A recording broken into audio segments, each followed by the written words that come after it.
Does anyone want to return to the past?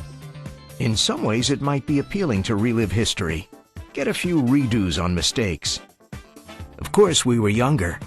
Maybe life was simpler. But some things we just don't need to revisit.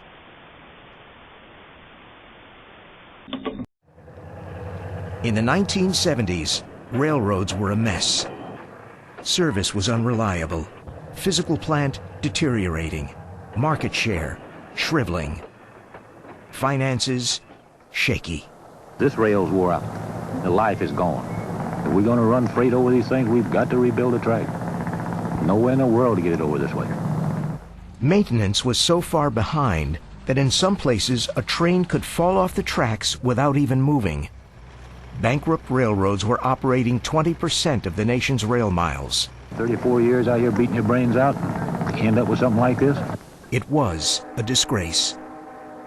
The culprit was nearly a century of regulation that had grown into a strangling vine, choking off competition and investment in rail infrastructure. I'd like to rebuild it from the bottom up. I'm ashamed of it. In 1980, change came. The Staggers Act promoted a balanced regulatory approach. Railroads were free to compete and be held accountable for their performance, like other businesses. While not a cure-all, the Staggers Act sparked a railroad rebirth. Since then, service has improved, while productivity gains have resulted in savings for both shippers and consumers through lower rates. Efficiency and reliability are up. The industry is one of the world's safest, and railroads have become the cleanest, most fuel-efficient way to move freight. Unfortunately, some special interests, mostly giant companies far larger than railroads, want to repeal all those gains. In an attempt to force artificially lower freight rates, they want government to bring back the same old regulatory vines that were choking the railroads before Staggers. If they succeed in getting a free ride on the rails, they will cause unintended consequences. For example, artificially low rates for some shippers will mean artificially high rates for others. Unneeded government intrusion will mean less freight moving by rail and more forced onto highways. Service and safety improvements would slow. Investment would dry up. Good railroad jobs could disappear. What an irony! Because railroads already operate in an effective regulatory environment. Federal and state agencies provide routine and regular review and oversight over wide aspects of the industry. If you don't hear much about it, that's because rails are doing what they're supposed to do, safely and economically. And let's remember that the need for rail capacity is only going to increase.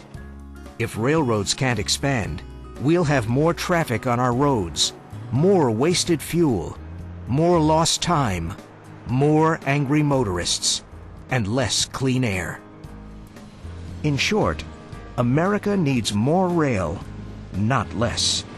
The idea of transporting more freight by rail is a tremendously powerful one with benefits for the communities we serve, in terms of reducing truck traffic and emissions, as well as benefits for the overall economy in terms of making our manufacturing processes in this country more competitive by lowering transportation costs.